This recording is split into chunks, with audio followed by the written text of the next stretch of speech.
자, 정한 시간이 되었으므로 화요 온라인 성경 공부 시작하도록 하겠습니다. 오늘 제20강 보존하신 언약 불씨라는 제목을 가지고 오늘 공부하도록 하겠습니다. 먼저 기도하겠습니다. 하나님 감사합니다. 오늘 공부합니다. 성령 하나님께서 함께 하시고 화요일마다 하나님 가정에서 하나님 공부를 할 때에 지혜를 주시고 은혜를 주시고 이 시간이 하나님 헛된 시간 되지 않도록 주님께서 인도해 주옵소서. 예수님의 이름으로 기도드립니다. 아멘. 자, 오늘은요, 제20강 보존하신 언약 불씨입니다. 우리가 저번 주에 21강을 했죠. 저희 20강을 빼고 21강을 갔더라고요. 그래서 부족한 부분 20강을 오늘 채우고 진행하도록 하겠습니다. 20강 보존하신 언약의 불씨, 이 제목을 가지고 열왕기하 11장 1절부터 22절 말씀 함께 나누도록 하겠습니다. 그래서 학습 목표를 한번 보도록 하죠. 하나님은 모든 것을 잃은 것 같은 때도 약속의 자녀들을 지키시고 보존하신다는 것을 알 수 있다. 참 귀한 말씀입니다. 하나님이 우리가 모든 것을 잃은 것처럼 보이지만, 그런 하나님 한번 약속하시고 하나님이 택하시고 하나님께서 계획을 세우셨으면 절대로 이것들은 흐트러짐이 없습니다. 그래서 하나님의 모든 것을 잃은 것 같은 때도 약속의 자녀들을 지키시고 보존하신다는 것. 하나님의 나라가 이스라엘이 멸망한 것처럼 보이지만, 그러나 하나님께서는 그 멸망을 하나님께서 완벽하게 놔두지 아니하시고 주님께서는 그것을 보존하시며 하나님께서는 다시 하나님의 불씨를 세워 가신다는 것입니다. 두 번째로는요, 하나님과 우리 사이에 걸림돌이 되는 산당은 반드시 제거되어야 함을 알 수 있다. 열왕기 상하를 살펴보다 보면 왕들이 바뀌어져요. 그런데 왕들이 바뀌어지면서 좋은 것은 뭐냐면 도전되어지고 나가는 건 좋아요. 그런데 한 가지 아쉬운 게 있다면 완벽한 개혁이라는 것들이 이루어지질 않습니다. 항상 뭐가 있어요? 우상, 산당을 제거하지 않더라라고 되어 있습니다. 오늘 또 열왕기하 11장을 보더라도 무언가 도전하고 뭔가 제거를 했어요. 그러나 결국은 완벽한 제거를 하지 못해요. 이게 이스라엘 백성들의 큰 어려움을 만끽하게 되어집니다. 오늘 이러한 이야기들이 있습니다. 그래서 키워드는요, 하나님의 언약은 보존이 되어진다는 거. 그리고 하나님의 언약이 보존이 되어지고 작은 불씨라도 살아있어서 하나님의 역사를 또 큰 하나님의 불로 만들어 가신다는 것을 우리가 살펴봐야 될 거고, 그러나 이스라엘 백성들은 항상 완벽하게 개혁과 하나님의 은혜 가운데에 버려야 될 것을 버리지 못한 산당과 우상들이 있다는 것을 우리는 기억하셔야 됩니다. 그 다음에 우리 저번 시간에 복습이지만 꽤 먼 복습이겠죠. 복습 1번을 보도록 하겠습니다. 예후가 이스라엘에서 단행한 종교 계획은 무엇인가 라고 되어 있습니다. 북이스라엘의 이야기예요. 어떤 이세벨과 아합이 끝나고 나서 예후가 왕이 되잖아요. 그래서 이 예후가 왕이 되면서 이스라엘에게서 단행한 종교 개혁, 지금까지 걸어왔던 아합과 이세벨이 걸어왔던 모든 것을 이제는 단호하게 배제하고 종교 계획을 이루는데 어떠한 모습들이 있는지 살펴보도록 하지요. 26절과 27절, 28절입니다. 바알의 신당이 있는 성으로 가서 바알의 신당에서 목상들을 가져다가 불살았다라고 되어 있고, 또 27절에는요, 바알의 목상을 헐며 바알의 신당을 헐어서 변소를 만들었다. 아주 그냥 어떤 그 최악의 상황, 어떻게 보면은 진짜 또 수치스러운 것으로 만든 거죠. 그래서 변소를 만들었다 표현까지 하고 있습니다.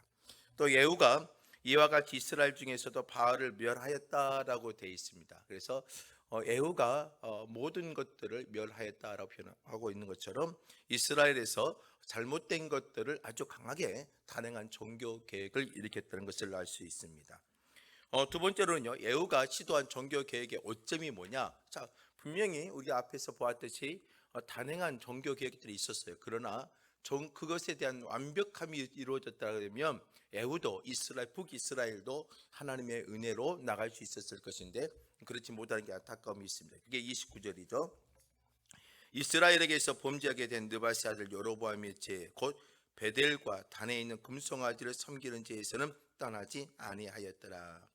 이스라엘의 범죄하게 했던 느바시 아들 여로보암 죄. 여러분 여로보암이라고 기억나시요? 솔로몬의 아들 르호보암과 그리고 여로보암이 나라가 쪼개지게 됐죠. 이 르호보암은 솔로몬의 아들로 르호보암이에요. 그러나 10개의 지파는 여로보암의 모습을 가지고 10개의 지파는 북이스라엘을 구성하게 됩니다. 그런데 이 북이스라엘 구성할 때에 당연히 이제는 어떤 절기가 다가올 것 아닙니까? 유대사에 절기를 지켜내기 위해서는 어디로 가야 돼요? 남유다에 있는 예루살렘을 향해서 와야 돼요. 그런데 나라가 나눠졌고 구분이 되어 있는데 자꾸 남유다를 향해서 가다 보면 이 분리되었던 10개의 지파가 자꾸 어때요? 남쪽을 향해 가다 보면 자신의 어떤 힘과 권력이 빼앗길 수가 있고 또한 힘이 약해질 수가 있어요. 그래서 그 정치적인 어떠한 발상을 가지고 뭘 만들었습니까? 남과 북에 베델과 단에 예배를 드릴 수 있는 초소를 만들어 놓고 남유다를 향해서 가지 못하도록 했고 자신의 정치적인 어떤 권력과 힘을 발휘할 수 있도록 만들어 놓았다는 거죠. 이로 인해서 영적인 분위기가 북이스라엘에서 점점 약화되었고 하나님을 경외하고 찬양하는 모습도 약화되어지고 하나님을 의지하는 모습도 약화되게 되어져요. 큰 죄를 범하게 되죠. 이스라엘로서는 아주 어려운 상황으로 가게 되죠. 이게 여로보암의 죄입니다. 그래서 에후도 마찬가지입니다. 종교 계획을 했지만 그러나 결국은 이스라엘을 어때요? 범죄에 만든 여로보암의 죄에서는 떠나지 못했다는 것. 자신의 권력과 힘을 놓치지 못하고 하나님의 나라와 하나님의 통치 안에 세우지 못했다는 것이 에후에게도 큰 오점이라는 것을 설명하고 있다는 거지요. 자, 그러면 이제 오늘부터 본격적으로 말씀 1번부터 우리 한번 살펴보도록 하지요. 말씀 1번, 관찰 1번입니다. 유다 왕 아하시아가 죽은 후 누가 남왕국의 정권을 잡았는가? 자, 오늘은요. 그 에후는 북이스라엘이고 오늘 유다의 남유다 쪽의 왕의 이야기를 한번 해보지요. 북이스라엘은 에후를 통해서 이세벨의 영향권이 완전히 사라져 버렸습니다. 그런데 남유다에게는 아직 벗어야 될 부분이 있습니다. 그게 뭐냐면 이세벨의 딸 아달랴가 남유다로 어때요? 와서 공주의 역할 그리고 그곳에서 결혼을 해서 남유다 쪽으로 해서의 왕권에 들어온 게 있지요. 근데 아직 남유다는 이 그늘이 벗어나지 않았습니다. 그래서 오늘 본문의 말씀을 보면은요, 그 이달랴라는 여왕이 이제 등장하게 됩니다. 보죠. 자, 유다 왕 아하시아가 죽은 후에 자, 유다의 왕 아하시아가 죽었습니다. 누가 남왕국의 왕권 정권을 잡았는가? 그런 정권을 장악한 뒤에서 어떻게 행했는가 한번 살펴보도록 하죠. 1절 말씀을 보죠. 열왕기와 11장 1절 말씀입니다. 아하시아의 어머니 아달랴. 자, 아하시아의 어머니 누구예요? 아달랴라고 되어 있습니다. 아달랴는 이세벨의 딸입니다. 그의 아들이 죽은 것을 보고 일어나 왕의 자손을 모두 멸절하였다. 참 1절이 아주 한 절인데 상당한 의미를 많이 생각할 수가 있고 참 걱정거리가 될 수 있는 부분이 많이 포함되어 있죠. 자, 아달랴가 그의 아들 죽은 것을 봤어요. 유다 왕 아하시아가 죽었어요. 그걸 보고 일어나서 왕의 자손을 모두 멸절하였더라. 자, 아하시아의 어머니가 아달랴가 왕의 정권을 그 왕권의 정권을 잡았다는 거죠. 그리고 정권을 더 강력하게 잡기 위해서 뭐예요? 왕의 자손들과 후손과 관련된 모든 사람들 뭘 했다? 죽였다고가 아니라 완전 무서운 단어를 썼습니다. 멸절했다. 완전히 뭐예요? 도륙해 버린 거고 죽여버린 겁니다. 아예 자녀 후손들까지도 완전히 멸절해 버렸다는 거죠. 이 말씀에 대한 부분을 좀 더 이해를 한다면 이렇게 할 수 있습니다. 여호수아밧 시대에 다윗의 집안으로 시집온 아합의 딸이자 아하시아의 어머니였던 아달랴가 결국은 남왕국의 정권을 잡게 되지요. 그런데 아들이 죽고 당연히 다음 환경으로 가면 되는데 아달랴가 그것을 넘기지 못하고 자기가 왕권을 잡아요. 그리고 그 왕권을 유지하기 위해서 더 악한 행동을 하지요. 아달랴는 어머니 이세벨처럼 누구처럼요? 이세벨도 악한 여왕이었잖아요. 이세벨처럼 목적을 달성하기 위해서 수단과 방법을 가리지 않는 사람으로 유다의 정권을 장악하는 과정에서 왕족들을 닥치는 대로 죽였다. 아주 아달랴의 어떤 잔혹성이 드러나는 거죠. 그래서 하나님의 은혜가 상실되어지면 이렇게 아달랴 같이 무서운 모습을 갖고 항상 뭐가 있는 겁니까? 그 마음속에 내재되어 있던 것이 갖고 있다가 그 환경들이 딱 나타났을 때에 아달랴는 더 잔혹한 모습을 보이며 자신의 그 권력욕이 나타나는 것을 볼 수가 있습니다. 그러면서 그녀의 모습에서 이세벨의 망령이 아직도 주의 백성을 괴롭게 있는 것을 보게 됩니다. 북이스라엘은 애후를 통하여서 이세벨의 어떤 모든 환경에서 벗어났다가 지만 아직 남유다는 누가 있었어요? 아달랴라는 여인이 있기 때문에 그 여인의 모습을 통해서 다시 한번 뭐가 생각나는 거예요? 이세벨의 망령, 이세벨이 갖고 있었던 환경들이 다시 주의 백성들이 생각나서 괴롭힘을 받게 되죠. 북왕국 이스라엘에서는 애후에 의해 아합 집안이 깨끗이 정리되었지만 남왕국 유다에서는 아합의 영향력이 아직 남아 있다는 것을 볼 수가 있는 것입니다. 오늘 이게 바로 지금 남유다의 환경의 모습이라는 거죠. 자, 말씀 관찰 두 번째를 보죠. 여호세바는 아달랴를 피해 누구를 어디에 숨겼는가? 자, 여호세바는요 아달랴를 피해 누구를 어디에 숨겼느냐? 자, 이 아달랴가 왕족들을 완전히 죽이는 데에 이때에 하나님의 귀한 은혜를 주셔서 어때요? 이 중에 여호세바라는 사람을 통해서 아달랴의 어떤 잔혹한 환경 속에서 하나님께서 어때요? 보호하는 자가 생겼고 이걸 숨겨서 하나님의 불씨를 만들어내는 것입니다. 그래서 우리는 인간의 역사 가운데나 우리 세상의 역사 가운데서도 마찬가지고 우리가 진짜 최악의 상황 가운데 있다 할지라도 포기를 해서 안 되는 것은 뭐냐면 하나님의 손길은 항상 우리 위에 있다는 것을 오늘 11장 1절부터 3절 말씀을 보면 알 수 있죠. 자, 보죠. 그게 누구냐? 자, 2절 말씀을 보면 요람왕의 딸 아하시아의 누이 여호세바가 아하시아의 아들 요아스를 왕자들이 죽임을 당하는 중에서 빼내요. 자, 왕족들이 죽고 아하시아의 아들들이 죽어갈 때에 오늘 누구요? 요아스를 품고 이 여호세바가 어때요? 아달랴를 피해서 도망치게 하고 살리게 만듭니다. 그리고 3절 말씀에 요아스가 그와 함께 여호와의 성전에 6년을 숨어 있는 동안에 아달랴가 나라를 다스렸더라. 그 기간이 숨어 있는 기간이 몇 년이었습니까? 6년이었다고 되어 있고 어디에 숨겨놨습니까? 여호와의 성전에 숨겨 있었고 숨어 있었다라고 표현하고 있습니다. 자, 여호세바는 아달랴를 피해서 누구를 살린 겁니까? 요아스를 살렸습니다. 그 다음에 그 요아스와 함께 아히샤의 아들 요아스와 함께 어디에 숨게 돼요? 여호와의 성전에 숨게 되어집니다. 자, 이런 2절과 3절의 말씀에 조금 더 깊은 의미를 한번 살펴보면 은혜가 되는 부분이 있습니다. 자, 유다 왕 여호람의 딸이요 아시아의 누이였던 여호야다의 아내 여호세바, 좀 길지요 설명이. 여호세바가 누구냐라는 거지요. 다윗의 후손, 다윗의 자손 이어갈 수 있는 하나님의 가족 가운데 한 사람이 있죠. 여호세바가 아시아의 아들 요아스를 빼돌립니다. 그리고 여호와의 성전에 숨기고 6년 동안에 양육합니다. 자, 성전에 있는 데에 멀리 있지 않고 하나님의 성전에 숨어 있는 데에 아달랴가 6년 동안 이들을 어때요? 숨어 있는 데를 발견하지 못합니다. 하나님의 은혜이기도 하지요. 하나님의 역사이기 때문에 6년을 지켜왔겠지요. 하나님께. 그런데 어떤 이유가 있느냐? 이세벨의 딸 아달랴는 이방인입니다. 성전에 들어갈 수 없는 신분이라는 거지요. 더욱이 우상 숭배자인 그녀가 여호와의 성전에 들어갈 일은 어때요? 어떻게든지 별로 없었을 거다는 겁니다. 그래서 하나님의 성전이 오늘 요아스가 6년여 기간 동안에 숨어서 있는 기간, 하나님의 역사의 불씨를 살려둘 수 있는 환경이 어디에 있느냐? 하나님의 성전이었습니다. 아달랴는 어때요?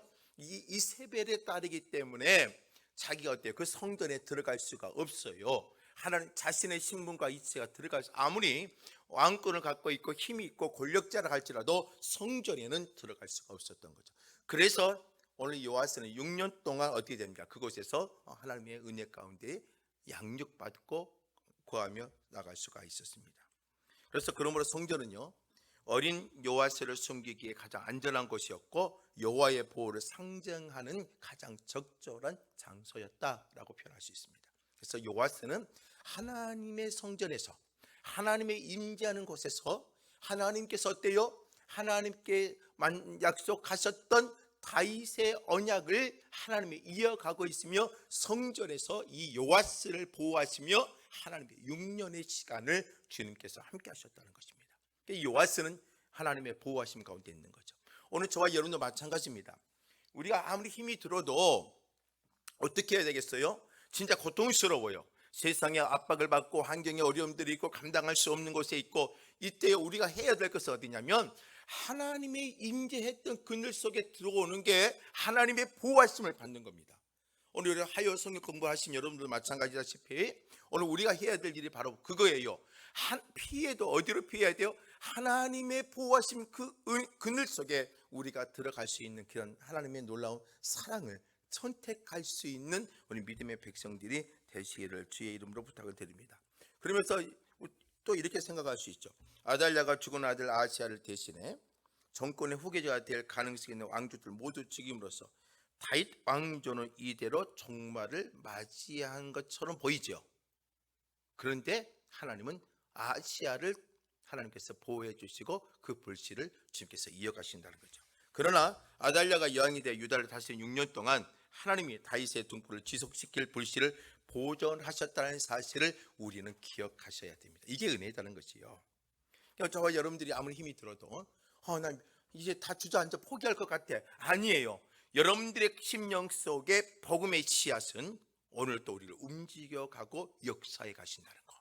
이걸 믿고 오늘 또 예수를 붙잡고 주의 은혜를 가운데 살아가는 하나님의 사람이 되기를 주의 이름으로 부탁드립니다. 자, 말씀 관찰 세 번째를 볼까요? 아달랴가 유다를 다스린 지 7년째가 됐습니다. 이제 변화와 도전의 역사가 시작되어집니다. 7년째가 되던 해에 제사장 여호야다가 꾸민 의거는 무엇인가? 자, 하나님께서는요 7년 되던 해에 누굴 통해서? 제사장 여호야다를 통해서 어떤 움직임을 만들어냅니다. 그는 요아스와 백부장들에게 각각 무엇을 주었는가? 11장 10절에서 12절 말씀을 한번 살펴보죠. 10절입니다. 제사장이 여호와의 성전에 있는 다윗 왕의 창과 방패를 백부장들에게 주었고, 또 11절에 호위병이 각각 손에 무기를 잡고 왕을 호위하되 성전 오른쪽에서부터 왼쪽까지 제단과 성전 곁에 섰고, 여호야다가 왕자를 인도하여 내어 왕관을 씌우며 율법책을 주고 기름을 부어 왕으로 삼음에 무리가 박수하며 왕의 만세를 불렀다라고 표현하고 있습니다. 지금 뭔가 아달랴가 외면당하는 것처럼 보이고, 이제는 새로운 왕조가 시작되고 새로운 힘이 이제는 세워서 왕을 세우고 있는 분위기죠. 그 일을 누가 했어요? 제사장 여호야다, 하나님의 말씀을 이끌어가는 여호야다가 그것을 하나님의 은혜 가운데에, 인도하심 가운데에, 하나님 계획 가운데에 7년째 된 해에 그 여호와스를 통해서 왕을 세우고 다시 이스라엘을, 남유다를 다윗의 왕국으로 다시 하나님의 계획대로 움직여가는 것들이 오늘 본문에 기록되어 있다는 것이죠. 그래서요 이렇게 표현할 수 있습니다.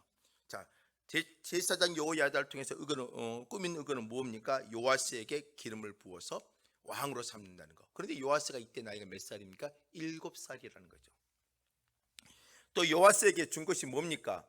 중요한 겁니다. 왕권을 줬어요. 왕관을 줬고, 또 그게 뭘 줬어요? 율법책을 줬다는 것입니다. 하나님의 율법책, 언약기에 기록된 율법책을 줬다는 거죠.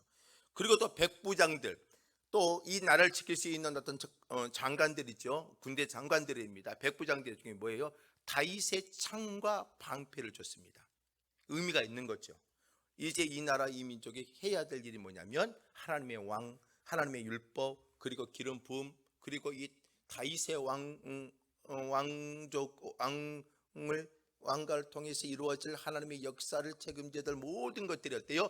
율법과 군대가 하나가 되어져서 이 나라를 다시 세워가고 있는 환경들을 보여주고 있다는 것입니다. 자, 그러면 좀 더 살펴보죠. 제사장 여호야다는 요아스가 7살이 되었을 때 그에게 기름을 붓고 왕으로 삼아 다윗 왕조를 다시 확립하려는 의거를 꾸민다라고 되어 있지만, 하나님께서 허락하셨기 때문에 가능하겠죠.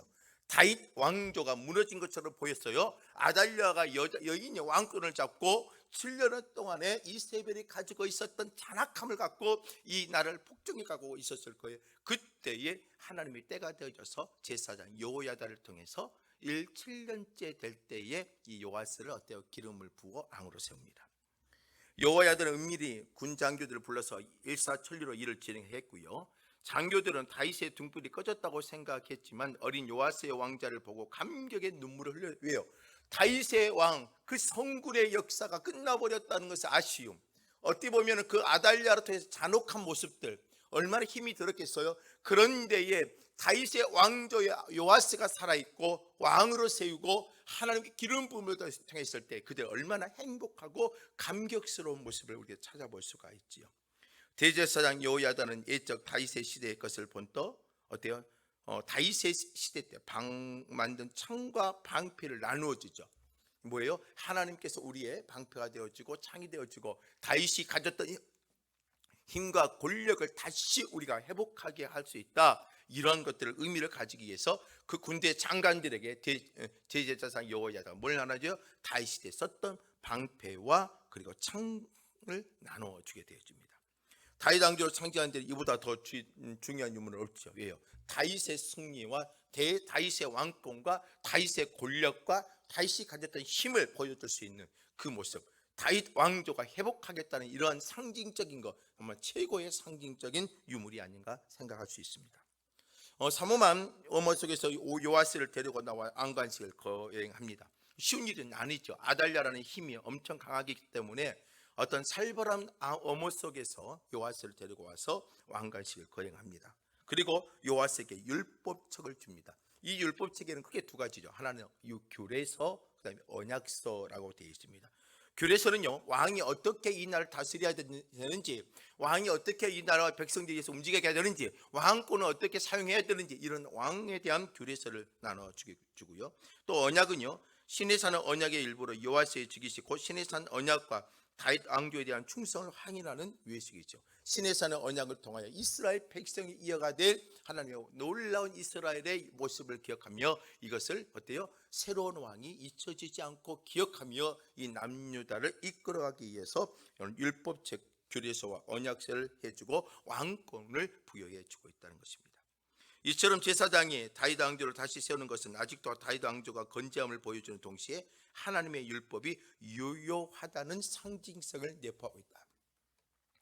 지금 요아스를 왕을 세웠다는 것 단순히요 7살 나인 7년째 7살밖에 되지 않는 어린아이를 세웠다는 것이 어떤 의미로 보면 참 이게 될까? 아닙니다. 요아스를 왕으로 세웠다는 것은 뭘 말하냐면 다윗 왕조, 하나님께서 다윗 왕조를 그 아달랴의 그 어떤 폭정 속에 왕족을 멸절했지만 하나님 지키셨고, 그리고 그 왕족이 아달랴의 어떤 그런 잔악함 속에 무너지는 것이 아니라 하나님께서 지켜내셨고, 그리고 지금 이 아달랴를 통해서 이 남유다가 어떻게 보면은요 휘청하고 있을 때에 하나님 다시 이 다윗의 왕조를 건재하게 일으켜서 하나님 세워가겠다는 것, 하나님의 말씀과 새롭게 율법의 은혜를 나누고 하나님의 말씀과 언약이 유효하다는 것을 백성들에게 선포하는 것과 같은 것입니다. 아주 의미가 있는 것이죠.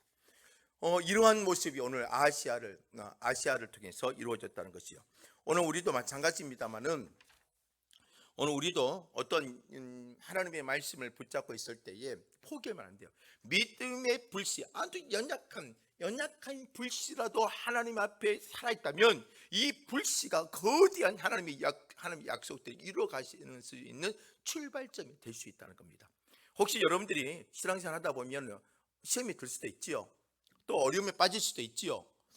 그래도 염려하지 말 것은 뭐냐면 그래도 여러분들 가슴 속에 하나님 복음의 씨앗을 놓치지 말아야 됩니다. 왜요? 그 씨앗은 우리를 움직여가는 엄청난 핵폭탄 같은 역할을 할 수 있기 때문입니다. 자, 말씀 관찰 네 번째입니다. 여호야다는 군사들에게 아달랴를 어떻게 처형하고 명령했는가? 아달랴는 결국 어디에서 죽음을 맞이했는가? 자, 이제 왕을 세우게 되지요. 왕을 세우게 되고 그 다음에 이 요아스가 왕을 세우고 난 다음에 여호야다의 군사들에게 아달랴를 어떻게 하기로 원했느냐? 이제는 처형합니다. 어떤 처형을 하겠는가? 오늘 본문의 말씀을 한번 보지요. 15절과 16절입니다. 15절입니다. 제사장 여호야다가 군대를 거느린 백부장들에게 명령하여 이르되 그를 대열 밖으로 몰아내라. 그를 따르는 자는 모두 칼로 죽이라 하니 제사장의 이 말은 여호와의 성전에서는 그를 죽이지 말람이라. 어떻게 보면은요 이 아달랴는요 아주 막 난리 났겠지요. 어찌 이럴 수가 있느냐면서 항변했겠지요. 이때에 여호야다는 군사들에게 말합니다. 아달랴를 죽이라는 거죠. 그러나 어때요? 한 가지, 성전에서는 죽이지 말라고 말합니다. 대열 밖으로 몰아내 성전에서 죽이지 말고 성전 밖으로 나가 죽이라는 거죠. 16절 말씀을 보죠. 그 다음에 보면 16절 말씀을 보면 이에 그의 길을 열어주매 그가 왕궁의 말이 다니는 길로 가다가 거기서 죽임을 당하다. 어디서 죽임을 당합니까? 왕궁의 말이 다니는 길, 말이 다니는 길에서 죽임을 당하게 되어집니다. 그러니까 아달랴는요 마지막 자기의 힘을 발휘했겠지요.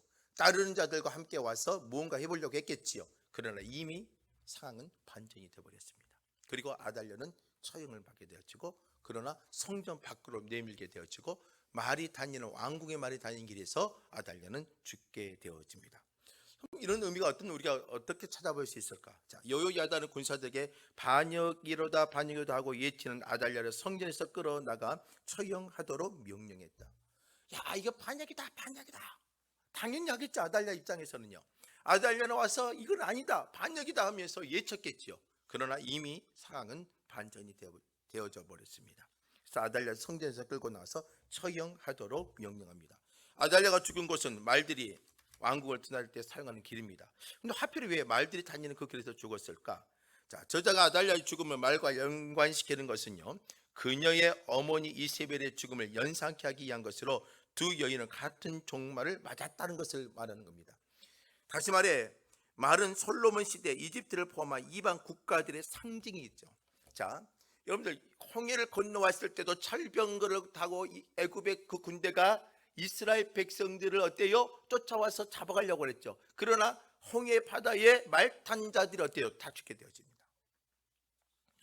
솔로몬 시대를 이집트를 포함한 이방 국가들을 상징하는 게 어때요? 말 탄 자들, 어떤 말의 기병들, 이런 모습들을 표현을 하죠.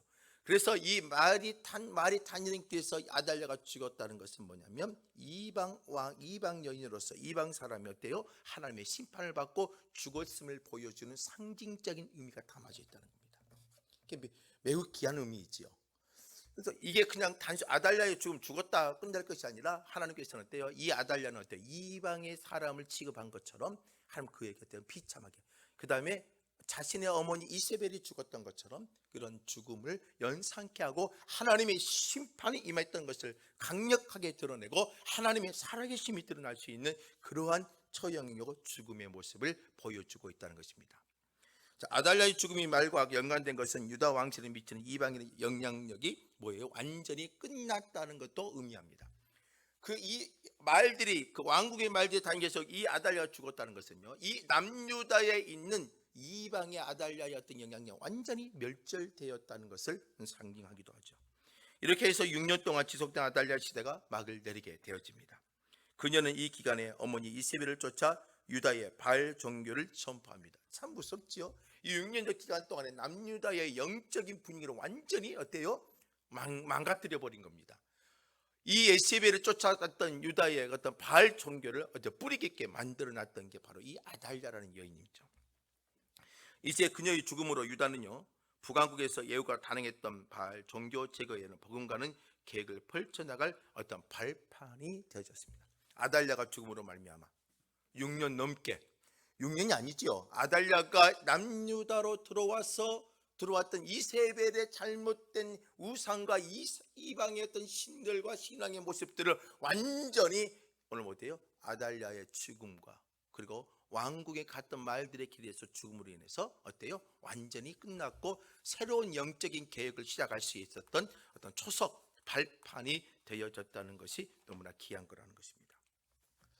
말씀 5번째입니다. 여호야다가 아달랴를 죽인 후 가장 먼저 한 일은 무엇일까요? 17절 한번 봐볼까요? 자, 여호야다가 아달랴를 죽인 후에 가장 먼저 이스라엘 백성들에게 선포하고 다시 가장 먼저 했던 일은 참 중요한 것입니다. 17절 말씀 보죠. 여호야다가 왕과 백성에게, 왕 백성에게 여호와의 언약을 맺게 하고 여호와의 백성이 되게 하고 왕과 백성 사이에도 언약을 세우게 하며, 하나님과의 관계, 또 왕과 백성들의 관계, 하나님의 어떤 영적인 어떤 율법적 관계 안에서 다시 하나님의 언약의 백성인 것들을 상기시키고 기억하고 그걸 다시 한번 맺게 만들어서 이스라엘 백성들이 하나님의 통치와 하나님의 법 안에 살아야 했다는 것을 기억하게 만들고 있다는 거죠. 그래서 왕과 백성에게 여호와의 언약을 맺게 하고 여호와의 백성이 되게 하고 왕과 백성 사이에도 언약을 세우게 되었습니다. 그래서 결국 뭐예요? 17절의 말씀은 하나님, 이스라엘 백성이 하나님이요, 그리고 이스라엘 백성은 하나님의 백성인 것을 이런 관계로 회복시켜 놨다는 것입니다. 또 18절 말씀을 보면 온 백성이 바알의 신당으로 가서 참 그들이 하나님과 언약의 관계를 맺었어요. 회복을 하기 위해서 노력하고 뭔가 이제 결단을 했어요. 그리고 18절에 했던 행동이 참 어떻게 보면 우리가 본받아야 될 부분입니다. 하나님의 자녀가 됐고요, 하나님 은혜를 받았다면 뭘 해요? 단호한 말씀에 따라 순종과 행동이 따라야 되거든요. 그런데 이스라엘 백성들 어때요? 이 17절과 18절 말씀에 보면은요, 언약 백성에 대한 것을 회복하고 그리고 바로 뭐예요? 행동으로 믿음의 모습을 보입니다. 온 백성이 18절이요, 온 백성이 바알의 신당으로 갔습니다. 그 신당을 허물었습니다. 그 제단들과 우상들을 철저히 깨뜨리고 그 제단 앞에서 바알의 제사장 맏단을 죽이고 제사장이 관리들을 세워 여호와의 성전을 수직하게 하고 라고 되어 있습니다. 성전을 무너뜨렸습니다. 신당은 모든 것 전부 다 제사장과 우상들 전부 다 제단을 철저히 깨뜨려 버렸습니다. 바알의 제사장을 그 자리에서 맏단을 죽이게 합니다. 완전히 이스라엘에 파고 들어가 있던, 아주 그 깊이 파고 들어가 있던 모습들을 완전히 어때요? 제거했다는 것이죠. 이게 바로 필요해요. 자, 우리가 하나님의 자녀가 되고 이유고 해결을 했어요. 이거 내 죄야, 깨달았어요. 그 깨달은 것으로 끝나는 게 아니라 뭐가 돼요? 반듯하게 돌아섬이 있어야 되고 확실한 어떤 행동들이 따라야 되는 거죠. 조금 더 살펴보면요, 여호야다가 아달랴를 죽인 후에 가장 먼저 한 일은 언약을 맺는 일이었습니다. 그는 왕과 백성으로 하여금 하나님과 언약을 맺게 했고 백성과 왕 사이도 언약을 맺겠습니다. 이 대제사장의 역할이 참 매우 중요했죠. 왕과 백성으로 하나님과 언약을 맺게 했고 백성과 왕과의 관계도 하나 회복하게 만들었다는 거죠. 이 결론은 뭐예요? 이스라엘은 하나님의 백성이요, 여호와는 그들의 주인 되심을 확인하는 어떤 예식과 절차를 갖게 했다는 것입니다. 우리는 이게 매우 중요하다는 거죠. 이스라엘 백성들이 잃어버렸던 겁니다. 아달랴를 통해서 약화되어졌던 환경들을 오늘 여호야다 제사장을 통해서 회복시켜 놨다는 거죠. 이 시점에서 언약의 갱신이 필요한 것은 아달랴의 통치 아래 백성이 하나님을 버리고 바알을 섬겼기 때문입니다. 참 백성이 아둔한 거죠. 무지한 것이 참 여기 있습니다. 그래서 누구를 만나느냐, 어떤 지도자를 만나느냐에 우리의 모습이 달라지는 거예요.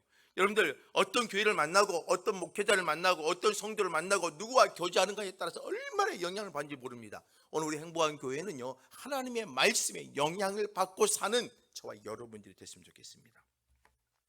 여호야다는 이스라엘이 아달랴로 인해 깨졌던 하나님과 관계를 다시 회복하기를 원했고 또 회복하기를 위해 노력했고 또 회복을 위해서 움직였습니다. 유다 사람들이 언약 갱신을 통해 자신들이 여호와의 백성이라는 걸 깨닫는 순간에 꼭 해야 될 일이 생겼죠. 뭐예요? 강요당했던 바알의 종교를 모두 제거하고 무너뜨리고 부숴버리는 겁니다. 그래서 바알 신전으로부터 몰려가서 신전을 허물었습니다. 제단을 뒤엎었습니다. 신상들을 부숴버렸습니다. 그뿐 아니라 제단 앞에서 바알의 제사장 맏단을 죽였습니다. 여호야다의 개혁과 북왕국 예후의 개혁은 각 나라의 바알 종교를 제거한 점에서는 같습니다. 맞지요? 제거한 점에서 같아요. 그러나 후속 조치에 있어서는 현저한 차이가 생깁니다. 에후는요, 북이스라엘의 에후는요, 바알 종교를 제거하는 여로보암의 벼들과 단에 세운 신전들의 중심으로 하는 국교를 장려해 버렸습니다. 에후는 뭐가 있어요? 무언가 이세벨이 가졌던, 아합이 가졌던 북이스라엘에 있었던 잘못된 것은 제거했어요. 그러나 에후는요, 북이스라엘 왕 예후는 뭐예요? 왕권을 유지하기엔 정치적인 어떠한 명예와 권력을 포기하지 못하고 여로보암의 길을 가요. 그러나 여호야다는 백성을 어디로요? 여호와의 품으로 돌아오게 합니다. 이게 남유다가 다윗의 왕조를 통해서 하나님의 그 다윗의 왕조를 통해서 보여주기를 원했던 것은 뭐냐면 남유다를 통해서 뭐예요? 하나님의 품에 사는 자들이 얼마나 행복하는지를 보여주는 겁니다. 예후의 개혁은요, 정치적인 입지를 굳히는 데 필요한 만큼 단행한 반쪽 개혁이었지만 여호야다는 바알을 제거했을 뿐만 아니라 여호와의 유다를 다시 하나님의 백성 관계로 회복시키는 온전한 개혁을 이루었다는 것. 그러나 열왕기하 12장 3절에 가서 보면 안타까운 게 한 가지 있습니다. 산당을 완벽하게 제거하지 않았다는 것. 이게 오점입니다. 오늘 저와 여러분들도요, 그리스도인들의 삶을 살아간다면 완벽한 반쪽 계획을 하지 마세요. 진짜 확실한 삶의 변화를 가지셔야 됩니다. 그래야 오늘 여러분들 그리스도인들의 삶으로 아름답게 나갈 수가 있다는 것입니다. 말씀 적용을 보지요. 말씀 적용 1번과 2번, 3번은 여러분께서 가정에서 한번 살펴보시고 여러분들의 삶의 실천도 한번 읽어보시면서 도전하시면서 하나님의 약속은 절대로 무너지지 않는다는 것을 기억하고 믿음의 길을 달려가는 저와 여러분이 되시기를 주의 이름으로 부탁을 드립니다. 감사합니다. 오늘까지 이렇게 공부하고요, 다음 주 화요일 날 만나도록 하겠습니다. 기도하겠습니다. 하나님 감사합니다. 오늘 또 공부할 수 있도록 은혜 주시니 감사합니다. 하나님, 이 시간을 기억하고 공부하는 모든 귀한 분들 마음에 은혜를 주시고 말씀에 깊이가 있는 성도들이 되게 하여 주옵소서. 이 모든 말씀 예수님의 이름으로 기도드립니다. 아멘. 수고하셨고요, 다음 주에 함께 만나도록 하겠습니다.